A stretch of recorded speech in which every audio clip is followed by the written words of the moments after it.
Foundry, Merry Christmas. It would suffice to say that nothing about 2020 went to script, but as we wake up this morning, what we can cling to is that the hope and peace and joy and love we find in Jesus is the greatest gift of all, and that cannot be canceled by a pandemic. And what's more, in a year where nothing has gone to script, it can help us to be present and near in some of the really tough and difficult spaces and places that are real to us. Last night, with a part of our Christmas Eve offering, you helped us cancel some of the outstanding medical debt that exists across the state of Maryland in partnership with other churches. In what will be the 12 days of Christmas and these days that follow between Christmas Day and what tradition calls Epiphany, we've got an initiative called the 12 Gifts of Christmas that we're excited to launch today. And we can do that in partnership with you because you have been financially generous to us in 2020, and you're helping us to be present in places that are tough. And right now, it's tough to be a small business owner with all of the pivots, with all of the uncertainty and all of the changes. And so here on day one, Christmas Day, I want to announce the 12 Gifts of Christmas initiative. You can follow along on our social media channels. It's going to be 12 days to honor small businesses, give them a little bit of love, some shout outs, some games, some prizes and giveaways. It's a chance for you to follow and just give likes and positive reviews. We'll have some chances for you to shout out some of your favorite businesses. Today on day one, the first day of the 12 days of Christmas, we're happy to announce that because of your financial generosity, we've been able to give a grant to a small business here in this community that's given us a lot of love. We'll talk about that over on the social media feed, so you got to go there and learn more about that. But thank you, Foundry, for your generosity, and we look forward to continuing to finish this year strong, being present and near, pointing people to the hope, peace, joy, and love at a time when those things are more needed than ever, right? So thanks for your help, thanks for your support, and thanks for being on mission with us.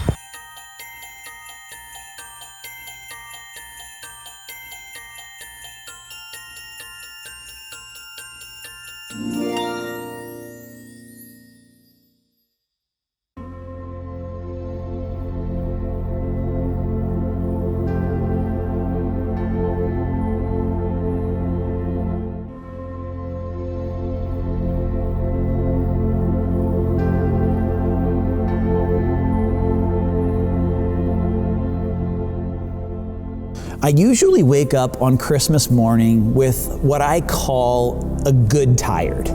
I put on a Muppet Christmas Carol, the greatest Christmas film that there is. I pour myself a cup of coffee and I think about the month of activity that's led up to that quiet Christmas morning before anyone comes downstairs. I think about the Advent series we've done as a church and the ways in which we've experienced God together. I think about the Christmas store outreach and the ways in which our churches come together to serve and impact and help families be the heroes of Christmas. And then I think about the amazing Christmas Eve candlelight services that we have, where we're shoulder to shoulder in a room, and the sound of us collectively singing Silent Night, and the ways in which we're holding a candle in the darkness is just such a moving way for us to remember that the Savior has moved into our mess.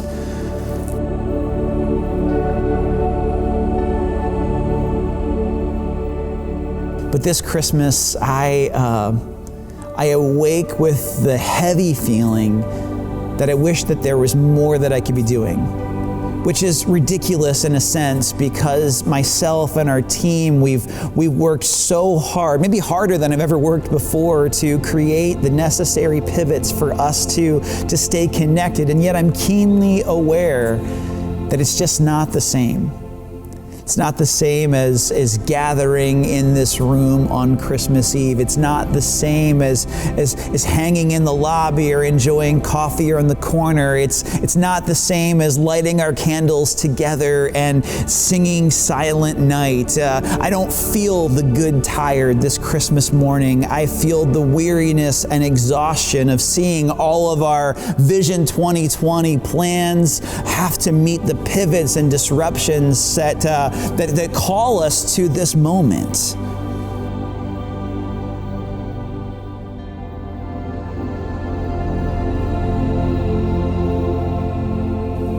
when our services have pivoted, when our traditions have been disrupted, when we take for granted some of the ease of access of what it means for us to gather as a church, even online, when it becomes clear that sometimes we appreciate the traditions that surround the holiday more than the source of the celebration itself, how can we see Christmas? This December 25th, we can see Christmas for what it is. A baby who arrives not in the midst of a crowded synagogue, but to the empty outskirts of a small town. Who arrives not to people that have it all together, but for people who are trying to cling to the words of God amidst the disruptions of an unplanned pregnancy and the political and social unrest around them. And it reminds us that this barren winter place that we feel is not a place that's too far gone for the arrival and the breakthrough of the light, that it arrives in our midst. And so we adjust our eyes and we point our hearts and we move toward that light, letting it warm us, refine us, and ignite us. Let it dawn on us, life in the morning sun. Let it chase our night away. Let it dawn on us that God is with us, even here.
A city's park can symbolize so much of the collisions and rhythms and tensions of city life.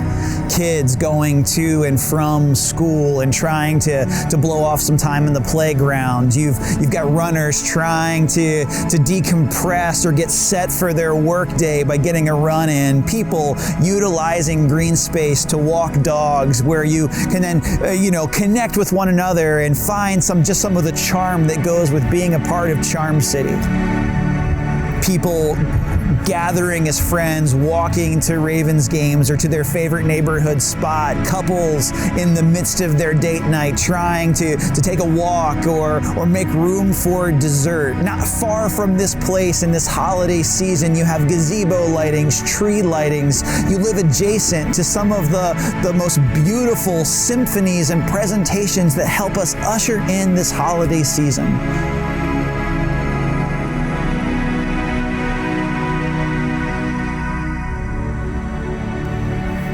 But this Christmas looks different. The lightings and the gatherings and the festivities are canceled or moved online. The places that we go to have our holiday parties are closed or are struggling to keep their doors open. Our shop owners are struggling, living in the tension of the health and the safety of themselves and their friends and their family and the financial realities for themselves or the people that work for them.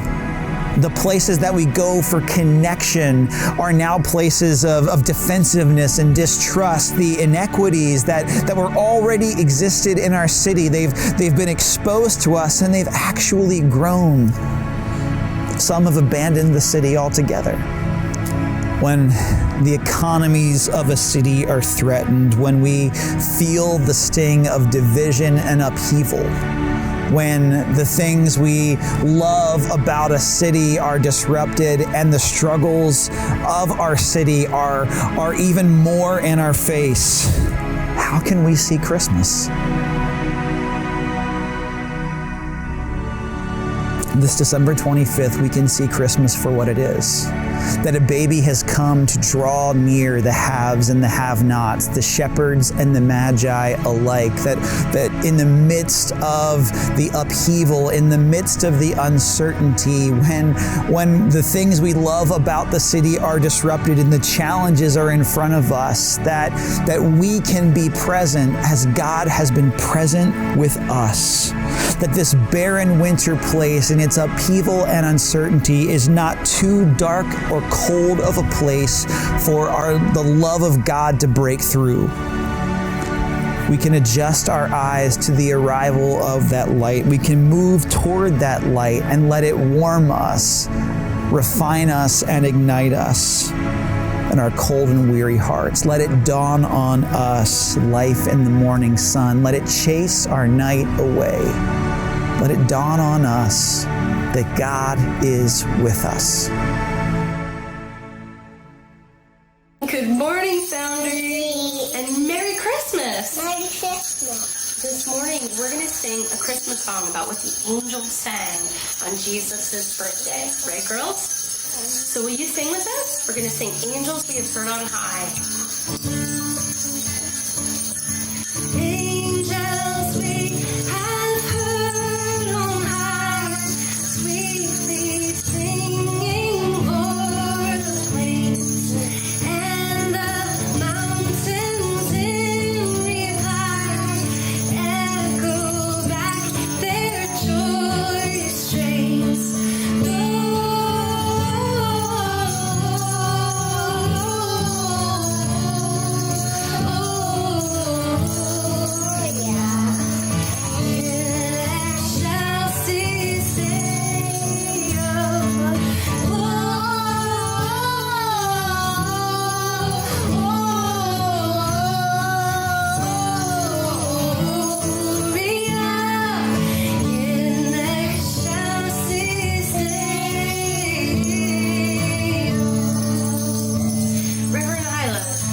What does Gloria in Excelsis Deo mean? Glory to God in the That's right. All right, sing. Come to Bethlehem and sing, okay? Come to Bethlehem and sing, Him whose birth the angels sing. Come adore on bended knee, Christ the Lord, the newborn King.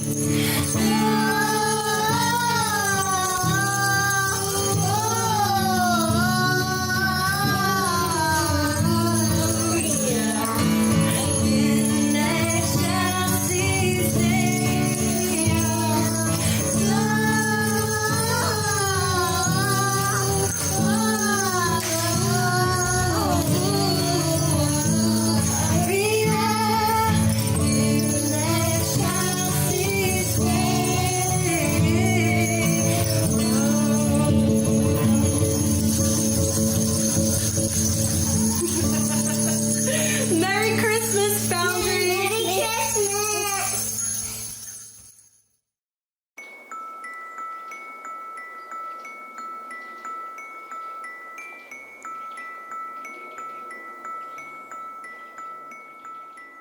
Decembers in our family are usually pretty crazy. With a family of 4, there's always some kind of party or celebration or school thing or some kind of gift exchange. Our neighborhood group every year has had a white elephant gift exchange, and it's so much fun. We find the aftermath of those gifts usually the week or two after. There's Ravens games to watch and pontificate about the playoffs about. There's family that comes in for Christmas. There's our staff that gets together one last time before we break for the year, and no shortage of sleepovers and New Year's Eve plans to pontificate about as we go into the new year. Typically, just to have a little bit of time together, any kind of quantity of time together, feels like a struggle and a stretch.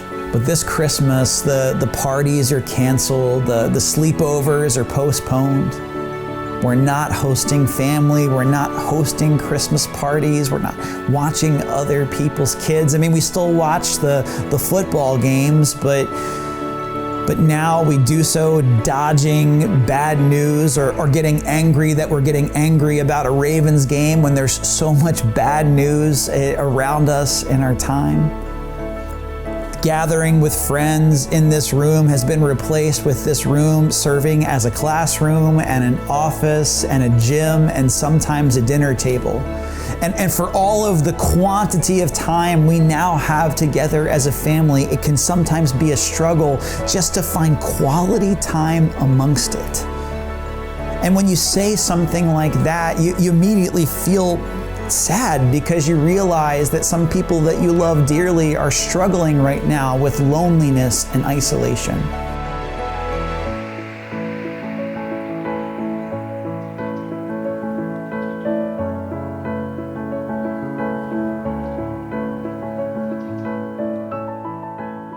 When our time with our friends becomes Zoom meetings, when our kids don't get to see their friends, when the noise and chaos of our house makes us want to go crazy, when the emptiness and the quietness of our house makes us feel isolated and lonely, when our family is frustrated with us for not traveling to Christmas this year, when our friends are frustrated with us for traveling to Christmas this year, how can it feel like Christmas?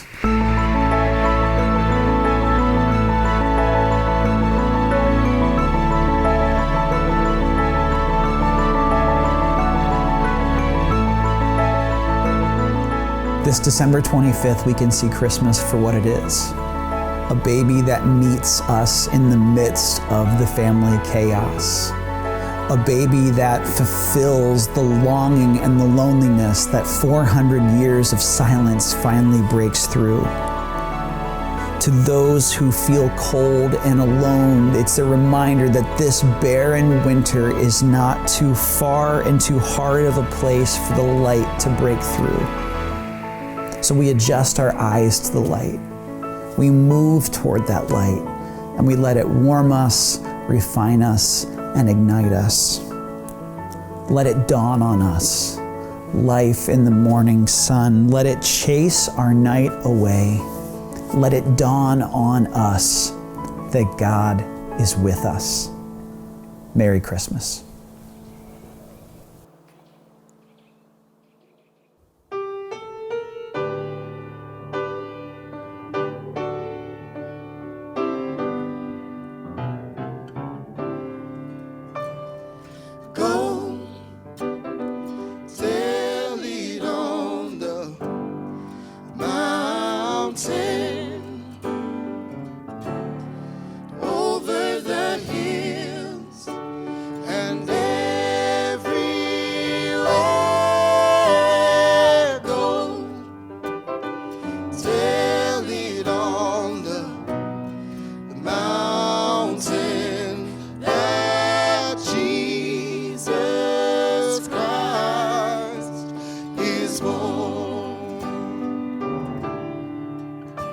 While shepherds kept their watching, or silent flocks by night, behold, throughout the heavens there shone a holy light.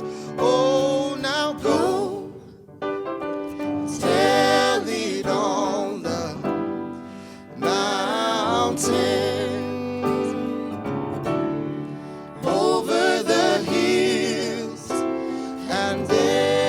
Everywhere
Thanks for being here with us today for our bonus content.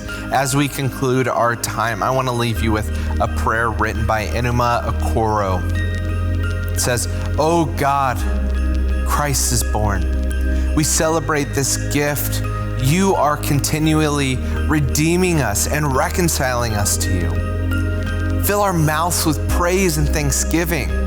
By the tender mercy of our God, the dawn from on high will break upon us to give light to those who sit in darkness and in the shadow of death, to guide our feet into the way of peace." Amen. Merry Christmas.